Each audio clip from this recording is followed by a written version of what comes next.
6 minute आपके पास। Mic. धन्यवाद सभापति महोदय। भूख के एहसास को शेरो सुखन तक ले चलो, या गजल को मुफलिसों की अंजुमन तक ले चलो। मुझको नज़्मो ज़ब्त की तालीम देना बाद में, पहले अपनी रहबरी को आचरण तक ले चलो।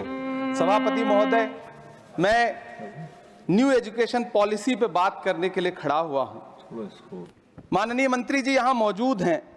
न्यू एजुकेशन पॉलिसी कहती है कि हमारा जोर टीचर्स ट्रेनिंग पर होना चाहिए, लेकिन जो नेशनल सैंपल सर्वे ऑफिस का आंकड़ा है वो कहता है कि इस देश में सिर्फ 13% टीचर हैं जो ट्रेंड हैं।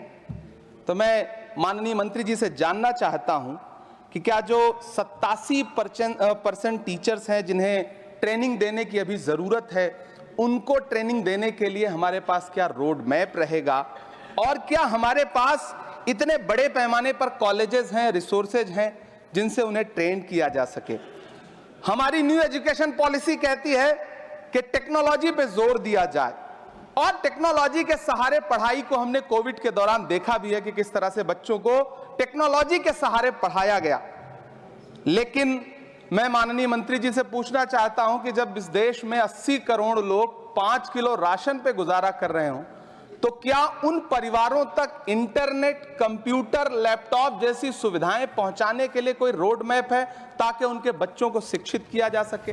मैं एक बहुत महत्वपूर्ण बात और सभापति महोदय यहां कहना चाहता हूं कि माइनॉरिटी कम्युनिटी से जुड़ा हुआ जो मदरसा एजुकेशन का पैटर्न है, उस पे बहुत गंभीरता से माननीय मंत्री जी से पूछना चाहता हूं कि जो न्यू एजुकेशन पॉलिसी है, कुछ मदरसे ऐसे हैं जिनको सरकार रिकॉग्नाइज करती है, लेकिन कुछ बड़े शिक्षण संस्थान हैं, नदवा और देवबंद जैसे, क्या न्यू एजुकेशन पॉलिसी के कॉन्टेस्ट में आपने इन बड़े संस्थानों से डायलॉग करने का कोई मानक या कोई बातचीत शुरू करने का प्लान बनाया है या नहीं, ये मैं पूछना चाहता हूं।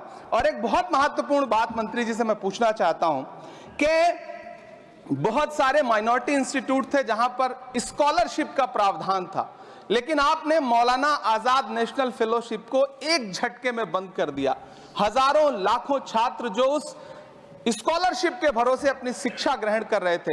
एक तरफ प्रधानमंत्री जी कहते हैं सबका साथ सबका विकास, एक हाथ में कंप्यूटर एक हाथ में कुरान, लेकिन जब स्कॉलरशिप आप बंद कर देते हैं तो गरीब तबके से आने वाला अल्पसंख्यक समुदाय के जो बच्चे हैं, उनकी शिक्षा व्यवस्था को लेकर के, उनकी शिक्षा को आगे बढ़ाने को लेकर के आपके पास क्या प्लान है?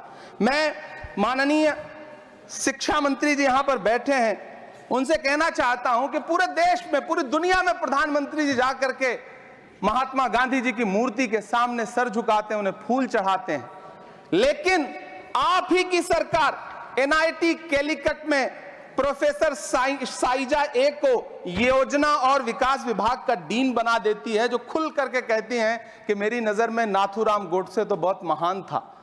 तो आपकी नई एजुकेशन पॉलिसी ये है, इस दिशा में जा रही है।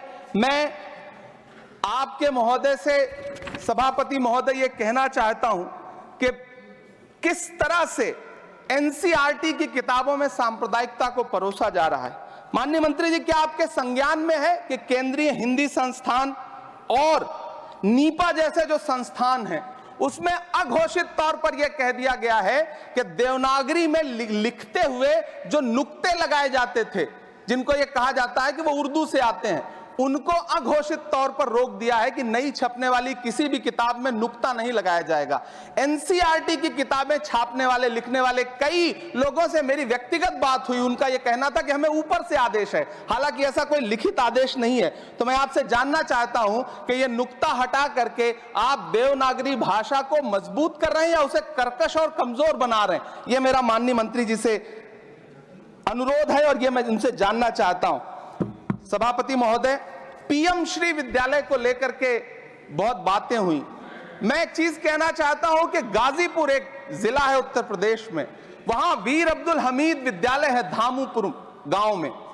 पिछले दिनों PM श्री कंपोजिट स्कूल का नाम लेकर के उस स्कूल का नाम बदल दिया गया, उसके सहारे भी सांप्रदायिकता परोसने की कोशिश की गई। जब सोशल मीडिया पे बहुत हंगामा खड़ा हुआ, हम सारे लोगों ने आवाज उठाई, तब फिर से बेसिक शिक्षा अधिकारी ने नाम बदल करके पुनः उसका नाम बीर अब्दुल हमीद, जो परम चक्र विजेता हैं, उनके नाम पे करने का काम किया। ये इस योजना के थ्रू भी सांप्रदायिकता को जो परोसने का काम किया जा रहा है, उसको मंत्री जी के संज्ञान में है यह बात या नहीं, और रोकने के लिए क्या काम करेंगे। एनसीईआरटी की जो किताबें हैं, उनसे हिंदू मुस्लिम एकता के जो चैप्टर हटाए जा रहे हैं। महोदय, एनसीईआरटी की किताबें बच्चों का ज़हन तैयार करती हैं। आप बेसिक तौर पे एक नया इतिहास पढ़ाने के चक्कर में बच्चों को, छोटे बच्चों को जो गुमराह करके उनको एक झूठा इतिहास पढ़ाने का प्रयास कर रहे हैं, आगे चल के दुनिया में वो बच्चे कहां सस्टेन करेंगे। तो मैं माननीय मंत्री जी से कहना चाहता हूं कि शिक्षा और धर्म को एक दूसरे से अलग रहना चाहिए। मैं आज इस विषय पे बात करते हुए एक बहुत महत्वपूर्ण बात और कहना चाहता हूं कि दिल्ली विश्वविद्यालय में पाठ्यक्रम में जो बदलाव किए गए हैं, जिसमें राजनीति विज्ञान के पाठ्यक्रम से भीमराव, रामजी अंबेडकर, मोहनदास करमचंद गांधी, मोहम्मद इकबाल और भारत के संविधान पर आधारित शोध पत्रों को हटाया गया है। दलित लेखक बामा और सुकीरथ राणा को अंग्रेजी पाठ्यक्रम से हटाया गया है। क्या ये चीजें माननीय मंत्री जी के संज्ञान में है? समय बहुत कम है। मैं इस नई एजुकेशन पॉलिसी पर आदरणीय मंत्री जी से और सरकार से इतना कहना चाहता हूं कि आप बदलाव के नाम पर ये जो नई चीजें लेकर के आ रहे हैं, कैंपस में जिस तरह की गुंडागर्दी है, अभी एक माननीय सदस्य ने बोलते हुए जेएनयू का जिस तरह से जिक्र किया कि जेएनयू में इस तरह के नारे लगे, कुछ नकाबपोश लोग आते हैं, नारे लगाते हैं, चले जाते हैं, पुलिस सालों साल गुजरने के बाद उन नकाबपोश लोगों को ढूंढ नहीं पाती है। इतने प्रतिष्ठित शिक्षण संस्थानों को बदनाम करने के लिए जो तरीका सरकार इस्तेमाल कर रही है वो बहुत शर्मनाक है। पिछले दिनों एक महिला भी नकाबपोश, जिसने छात्रावास में लाठी बरसाई थी, डंडे चलाए थे, वो आज तक उसकी पहचान नहीं की जा सकी, दिल्ली पुलिस उसे ढूंढ नहीं सकी। जामिया की लाइब्रेरी में जिस तरह से लाठियां बरसाई गई थी, उनके जख्मों के निशान आज तक नहीं सूखे हैं। अलीगढ़ मुस्लिम विश्वविद्यालय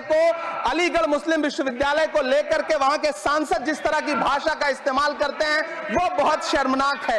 माननीय मंत्री जी और सरकार से मैं आपके माध्यम से पूछना चाहता हूं और यह कहना चाहता हूं, आप बदलाव के नाम पर जो नई चीज लाने की कोशिश कर रहे हैं, महोदय, नदियों को साफ मत करिए, उन्हें गंदा मत होने दीजिए, नदियां अपने आप साफ हो जाएंगी। सभापति महोदय, मैं तो कहना चाहता हूं कि जंगल मत उगाइए, बस पेड़ों को काटना बंद कर दीजिए, जंगल अपने आप उग जाएंगे। मैं तो सरकार से कहना चाहता हूं कि शांति स्थापित करने के लिए भाषण मत दीजिए, अशांति फैलाना बंद कर दीजिए, शांति अपने आप स्थापित हो जाएगी। मैं तो कहना चाहता हूं कि प्रेम फैलाने पर लंबे लंबे लेख मत लिखिए, बस नफरत करना बंद कर दीजिए, प्रेम अपने आप फैल जाएगा। ये जो नई एजुकेशन पॉलिसी है, इसमें जिस तरह से गरीब तबके के लोगों को, हाशिए पर मौजूद लोगों को शिक्षा से दूर करने का प्रयास किया जा रहा है, वो बहुत शर्मनाक है। शिक्षा को निजीकरण की तरफ जिस तरह ले जाया जा रहा है, वो बहुत शर्मनाक है।